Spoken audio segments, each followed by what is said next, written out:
Hi friends, இந்த வண்டியை எடுத்து 1 வருஷம் ஆச்சு. இன்றைக்கி வரை எடுக்கவே இல்லை.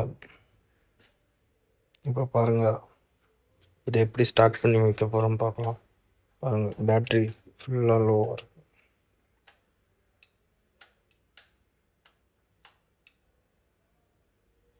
இப்போ இதை எப்படி ஸ்டார்ட் பண்ணுறோம் பார்க்கலாம்.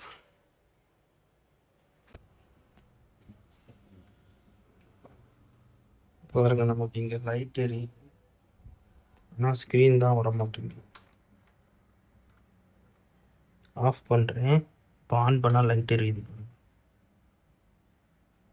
ஆனால் ஸ்க்ரீன் தான் வரல. ஆஃப் பண்ணேன், ஆன் பண்ண லைட் எரியுது, டிஸ்பிளே வரல. லைட் எரியுது, டிஸ்பிளே வரல.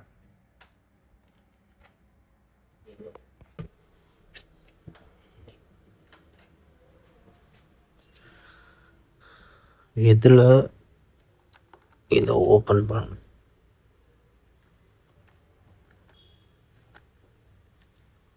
ஓப்பன் பண்ணோம்.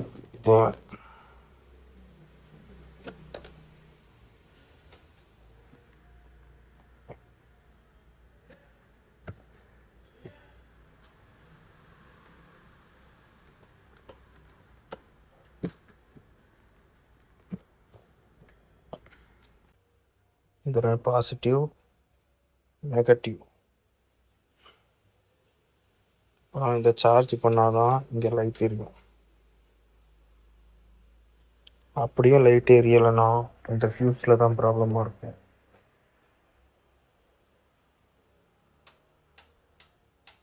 சார்ஜ் பண்ணதுக்காண்டி போஸோட C70 பேட்ரி சார்ஜர் எடுத்திருக்கோம். இதுலேயே 3000 ரூபாய்க்குள்ளே சார்ஜர் இருக்குது, அதை வாங்கிடாதுங்க.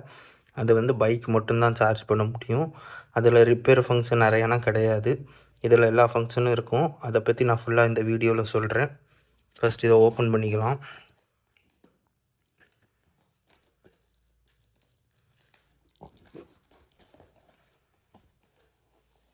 ஓப்பன் பண்ணால் இந்த மாதிரி பேகு, யூசர் மேனுவல் எல்லாம் கொடுத்துருவாங்க.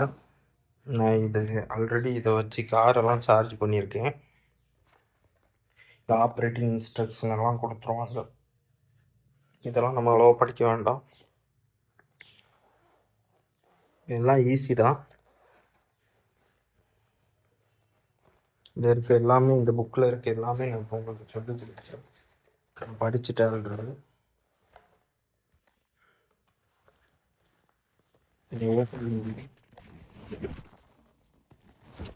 இங்கே கேரேஜ் இருக்குன்னா நீங்கள் இதில் ஆணி அடித்து இதில் கூட தொங்க போட்டு சார்ஜ் பண்ணிக்கலாம். ஆனால் நமக்கு வீட்டில் இருந்து எலக்ட்ரிக் பைக்குக்கு நமக்கு போகக்கூடிய பவர் சப்ளை இருக்குது, ஸோ நமக்கு பிரச்சனை இல்லை.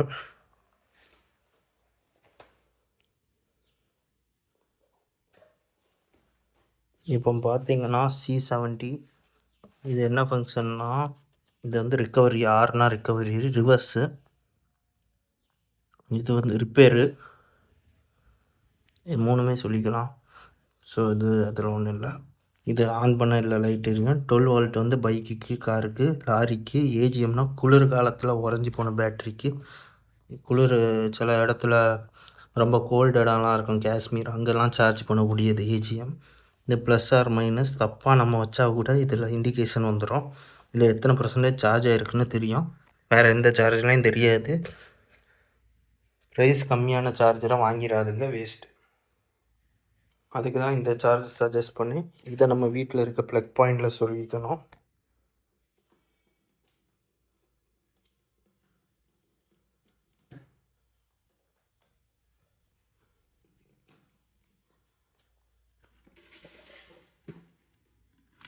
இந்த இருக்குது ப்ளக் பாயிண்ட், இல்லை இப்போ இதை சொருவிக்கிறேன்.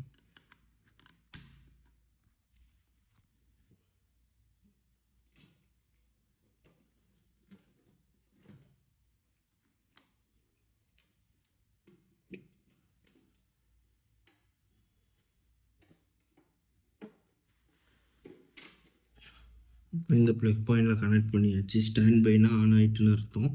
நம்ம இப்போ இதை ஆன் பண்ணிவிட்டு அங்கே போய் சொல்லிடக்கூடாது. இந்த ப்ளஸ்ஸும் மைனஸும் ஒன்று ஆகிட்டுனா நெருப்பு பற்றிக்கும். ஸோ இதை ஆஃப் பண்ணிவிட்டு, இதை ஆஃப் பண்ணால் இது ஆஃப் ஆகிடும். இப்போ நம்ம வெளியே அந்த பேட்டரியை இதை நம்ம பைக் பேட்டரி காமிச்சிங்களா, அதில் ப்ளஸில் நெகட்டிவில் சொருகணும். நான் இந்த ஜன்னலோட லைன் எடுத்து வெளியே கனெக்ட் பண்ணிடுவேன். நீங்களும் அந்த மாதிரி கனெக்ட் பண்ணிக்கோங்க. இந்த லென்த்து வந்து கொஞ்சம் லென்த்து கொடுத்துருக்காங்க அவங்களே.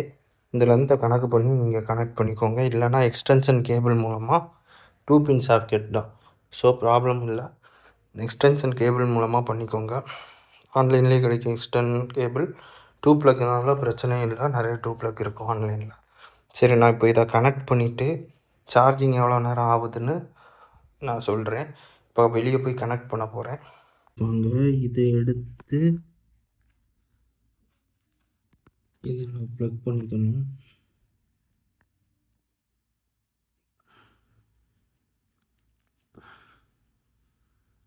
ஏன் 2 நாள் கொடுத்துருப்பாங்க இருக்கும்.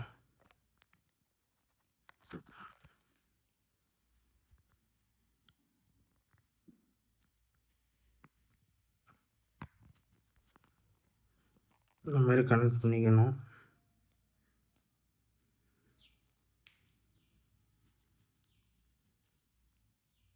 இப்படி கனெக்ட் பண்ணிவிட்டு இங்கே லாக் பண்ணிடணும். பின்னால் இந்த பட்டன் அமைக்கி லாக் பண்ணிட்டு இந்த 2 ஒயரும் வெளியே தள்ள போகிறேன். இங்கே பைக் இருக்குது, அதில் சார்ஜ் பண்ணிக்கணும், தெரியுது.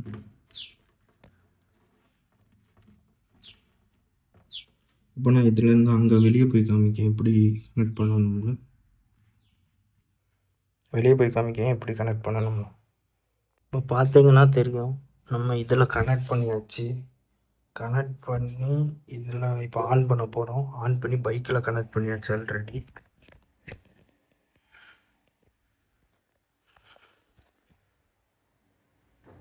பாருங்கள், பைக்கில் கனெக்ட் பண்ணியாச்சு. இனிமேல் இதை ஆன் பண்ணி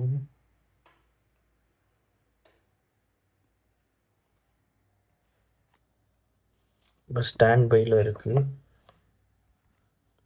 மோட் பட்டன் அமைக்கணும்.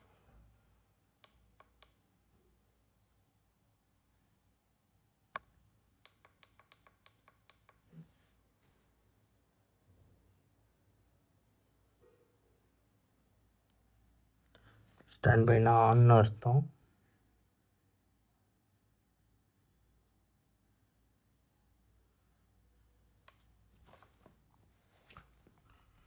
கொஞ்ச நேரத்தில் பேட்ரி அது சென்ஸ் பண்ணும்.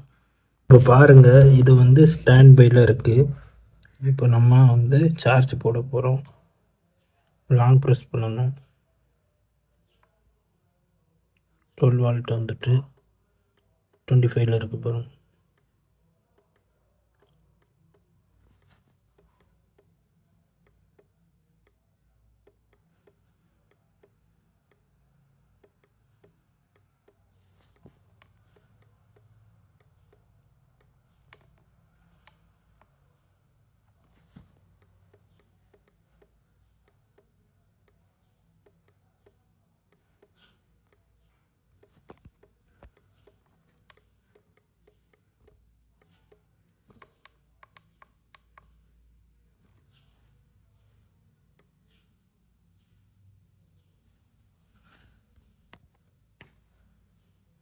இன்னும் ப்ளக்கில் சார்ஜ் ஆகிட்டு இருக்குன்னு அர்த்தம்.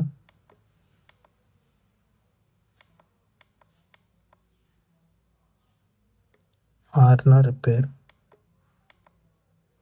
உங்கள் பேட்ரி இந்த மாதிரி டெட்டாக இருந்துச்சுன்னா ரிவைவ் மோட்டில் போட்டு ஒரு நாள் ஃபுல்லாக விட்டுருங்க. அப்போ தான் 100% சார்ஜ் ஆகும். சார்ஜ் ஆனப்புறம் நீங்கள் வந்து பைக் ஸ்டார்ட் ஆகிரும், ஃபுல் சார்ஜ். இப்போ பார்த்தீங்கன்னா இதில் சார்ஜ் 100 வந்துட்டு, இப்போ இதில் 100 வந்தனால நம்ம அதை ரிமூவ் பண்ண போகிறோம். அங்கே போய் ஃபஸ்ட்டு இந்த ப்ளக்கை ஆஃப் பண்ணிக்கோங்க, இல்லை நான் கரண்ட் அடிச்சிடும். இந்த ப்ளக்கை ஆஃப் பண்ணிட்டு இதை அப்படியே ரிமூவ் பண்ணிடணும். ரிமூவ் பண்ணிவிட்டு இப்போ ஆனே ஆகாமல் இருந்தது ஆன் ஆகுது.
இப்போ நீங்கள் இவ்வளோ ஸ்டெப்பை கம்ப்ளீட் பண்ணியும் உங்கள் வண்டி ஹார்ன் அடிக்குது, லைட்டாக சவுண்டு ஹார்ன் அடிக்குது, இண்டிகேட்டர் அடிக்குதுன்னா சார்ஜை கொஞ்சம் நிறைய நேரம் போடுங்க. அப்படியும் ஸ்டார்ட் ஆகலைன்னா ஸ்டிக்குன்னு ஒரு சவுண்டு வந்து ஆஃப் ஆகுதுன்னா இந்த ஃப்யூஸில் தான் பிரச்சனையாக இருக்கும். இந்த ஃப்யூஸை பற்றி நான் சொல்கிறேன். இதில் 10 fuse, 15 fuse, 30 fuse, 3 type of fuse கொடுத்துருக்காங்க. இந்த 30 இருக்கிறது தான் மெயின். அது ஃப்யூஸ் போச்சு, சைடில் கொடுத்துருப்பாங்க ஸ்பேர் ஃப்யூஸு. நம்ம இதில் என்னென்ன ஃப்யூஸ் எதுன்னு சொல்லித்தரேன். இதில் ஃபஸ்ட்டு 4மே டிஸ்பிளே, அப்புறம் பின்னால் இருக்க டெயில் லேம்பு, அப்புறம் வந்து இன்ஜின் கண்ட்ரோல் மாடல், அந்த உள்ளே இருக்க டிஸ்பிளேயில் இருக்க மெமரி, ஹார்னு இதுக்குள்ளது. அந்த 15 ஆம்ப் வந்து லோ பீம் ஹை பீம் லைட்டுக்குள்ளது. 10 ஆம்ப் வந்து பாஸ் லைட்டுக்குள்ளது. திரும்பியும் ஒரு 15 ஆம்ப் உண்டு, அது ஹைலைட்டில் ஹை பீமுக்கு உள்ளது. திரும்ப ஒரு 10 ஆம்ப்ஸ் இருக்குது, அது வந்து உள்ளே இருக்கிற லைட்டு உள்ளது. இக்னேஷன் இது பவர் ஆன் ஆஃப் பண்ணது. 30 தான் மெயின் வால்ட்டு. இதில் தான் வண்டி ஸ்டார்ட் ஆகக்கூடிய மோட்டரே ஸ்டார்ட் ஆகும். 30 ஃபியூஸ். KTM 250 வச்சுருக்கீங்கன்னா இதை மறக்காமல் ஸ்க்ரீன்ஷாட் எடுத்துருங்க. எங்கேயும் கிடைக்காது. சேனலையும் அப்படியே சப்ஸ்கிரைப் பண்ணிடுங்க. அப்போ தான் இந்த ஃபோட்டோவை பார்த்துக்க முடியும். இதில் வந்து எதாவது ஃபியூஸ் போச்சுனாலும் சைடில் ஸ்பேர் ஃபியூஸ் கொடுத்துருப்பாங்க, அதை எடுத்துகிட்டு இதை போட்டுக்கலாம். அப்புறம் இந்த மாதிரி ஃபியூஸ் செக் பண்ணி போட்டுக்கோங்க. இது வந்து ஆரஞ்சு கலரில் இருக்கலாம், அதை வந்து சைலன்சருக்கு முன்னால் தான் மாட்டணும். நீங்கள் செயினுக்கு அந்த சைடு, ஸ்டாண்டுக்கு அந்த சைடு மாட்டினீங்கன்னா கரெக்டாக ஒர்க் ஆகாது. இதோட லிங்க்கும் நான் உங்களுக்கு கீழே கொடுக்குறேன். அப்புறம் செயின் லூப் இப்போ பண்ணணும், ஏன்னா ரொம்ப நாள் ஆச்சு, 1 வருஷம் ஆகிட்டு. லாங் டேஸுக்கு அப்புறம் எடுக்கிங்கன்னா நீங்கள் செயின் லூப்பும் செயின் க்ளீனும் பண்ணணும். அதுக்காண்டி நான் இதை போட்டிருக்கேன். இந்த ப்ராடக்டோட லிங்க்கு வந்து டிஸ்கிரிப்ஷனில் கொடுக்கேன். அதுக்கப்புறம் லூபோட லிங்க்கும் டிஸ்கிரிப்ஷனில் கொடுக்கேன். செயின் லூப்பு வேறு செயின் க்ளீனரோட லிங்க்கு. எவ்வளோ பிடிச்சிரும் நீங்கள் பாருங்கள், எவ்வளோ பிடிச்சிருக்கு. இதில் அப்படியே அடிச்சிடணும். அப்படியே அடித்து இது ப்ரெஷ்ஷால் எடுத்து விடணும். ஃபஸ்ட்டு க்ளீனர் தான் போடணும். இப்போ க்ளீனர் போட்டிருக்கேன். க்ளீனர் போட்டு ப்ரெஷ்ஷால் இந்த பக்கம் அடிக்கணும். இப்போ க்ளீனர் பாருங்கள் எவ்வளோ பிடிச்சிருக்கு. எல்லாம் க்ளீனரை நல்லா இந்த மாதிரி ப்ரெஸ் பண்ணிட்டு ஒரு பாட்டில் ஃபுல்லாக ஸ்பெண்ட் ஆயிரும். ஒரு பாட்டில் 2 தடவை வரும். நான் ஆல்ரெடி 1 டைம் பண்ணிட்டேன். ஸோ இதை திரும்ப பண்ணும்போது இந்த மாதிரி பிடிச்சதை எடுத்துக்கலாம். இது வந்து செயின் லூப் என்றைக்குமே டயருக்கு பின்னால் கை வச்சு அடிக்கணும். இப்போ பண்ணி காமிக்க பாருங்கள். இந்த மாதிரி அடிக்க அது பார்த்தாலே தெரியும், அப்படியே உள்ளே இருக்க இதெல்லாம் வெளியே வரும், அடுக்கலாம். க்ளீன் பண்ணி முடிச்சப்புறம் தான் லூப் பண்ணணும். ரஸ்ட்டுக்காண்டி அந்த WD-40 அடிச்சுக்கலாம். அப்படியே அடிச்சிட்டிங்கன்னா உங்களுக்கு வந்து வண்டி ஃபுல்லாக லூப் ஆயிரும். என்றைக்குமே வண்டி ரொம்ப நாளைக்கு அப்புறம் எடுக்கோம்னா இந்த மாதிரி லூபும் க்ளீன் பண்ணிவிட்டு லூப் அடிச்சுக்கோங்க. இல்லைனா வண்டி வந்து செயின் ஸ்ப்ராக்கெட் போயிடும், 10,000க்கு மேலே செலவாயிரும்.